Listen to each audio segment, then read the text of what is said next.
बिस्मिल्लाहिर्रहमानिर्रहीम। Welcome back to my channel friends. आज आपको अपना जो पार्सल रखा है, जो गुल दोपहरी और मूस रोज़, इसकी अपडेट आपके साथ शेयर करूंगी। बहुत ही खूबसूरत, बहुत ही ब्यूटीफुल जो है, और ये इम्पोर्टेड वैरायटी जो है, ये मेरे गार्डन में लगी हुई है। बहुत ही खूबसूरत इसके ऊपर जो है ना फ्लावर्स आते हैं। तो मैंने सोचा कि आप लोगों को चंद टिप्स दूं कि अगर आपके गार्डन में ये लगी हुई है और इसके ऊपर खूबसूरत से फ्लावर्स नहीं आ रहे, तो आप इसके अंदर कौन सी फर्टिलाइज़र जो है वो इस्तेमाल करेंगे कि आपके जो है ना वो फ्लावरिंग जो है ना वो अच्छी होगी। यहाँ आपको तरह तरह के फूल जो है ना इसके ऊपर जो है ना वो कलर नज़र आ रहे होंगे, और इसको 9 o'clock भी बोला जाता है। बहुत ही इसके नेम है, और बहुत ही खूबसूरत जो है ना जो होती है देसी वैरायटी होती है, इसमें इतने ज़्यादा खूबसूरत कलर नहीं होते, लेकिन ये जो होती है इम्पोर्टेड जो वैरायटी होती है ना, इसमें काफ़ी ज़्यादा कलर्स जो होते हैं। तो यहाँ आपको ग्राउंड में ये नज़र आ रही है, बहुत ही खूबसूरत से, बहुत ही ब्यूटीफुल से इसके ऊपर जो है ना फ्लावर्स आपको नज़र आ रहे होंगे डिफरेंट कलर्स के। तो फ्रेंड्स, इसके लिए अगर आपको बर्ड्स नहीं बन रहे ऊपर और फ्लावरिंग नहीं हो रही, तो आप वक्तन फ़ौक्तन जो है ना इसकी जो है ना इसके ऊपर ये देखें कि ज़्यादा ओवर वाटरिंग तो नहीं होगी, या फिर अगर इसको फर्टिलाइज़र की कमी तो नहीं होगी।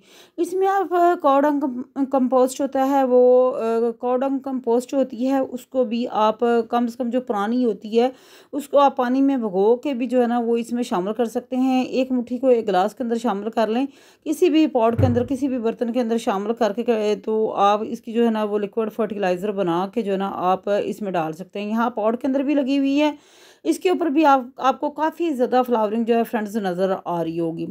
और इसके साथ ही आप जो है इसमें डीएपी फर्टिलाइज़र जो है वो भी डाल सकते हैं, जो कि ज़मीन को अच्छी खासी जो है ना वो एनर्जी प्रोवाइड करने वाली फर्टिलाइज़र है।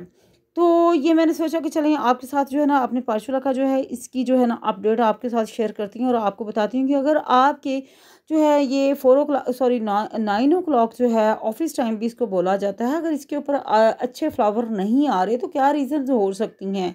या तो फिर ओवर वाटरिंग हो सकती है, या फिर ये हो सकता है कि आपका पौधा किसी भी शेडी एरिया में पड़ा हुआ है जहाँ इसके ऊपर जो है ना वो बर्ड्स नहीं बन रहे। तो अगर शेडी एरिया में पड़ा हुआ है, तो आप फ़ौरन से इसको जो है ना ऐसी जगह पे रखें। ये वाला जो पॉट है ये मेरा पड़ा हुआ है ग्रीन नेट के नीचे पड़ा हुआ है, जिसकी वजह से ये थोड़ा सा ना मुरझाना शुरू हो चुका है। इसलिए अब ये है कि अगर आपने शेड के नीचे रखा हुआ है ना, तो फ़ौरन से आप इसको वहाँ से उठाएं और रखें जहाँ इसको अच्छी फुल फुल डे की सनलाइट जो है ना वो मिले। तो बहुत ही ज़बरदस्त इसके ऊपर फ्लावर्स आते हैं, और तकरीबन 12 बजे तक तो जो है ना मॉर्निंग में ये खिले रहते हैं, बहुत खूबसूरत लगते हैं। लेकिन जैसे ही शाम होना शुरू हो जाती है, तो ये फ्लावर्स जो है ना ये फिर ख़त्म होना शुरू हो जाते हैं।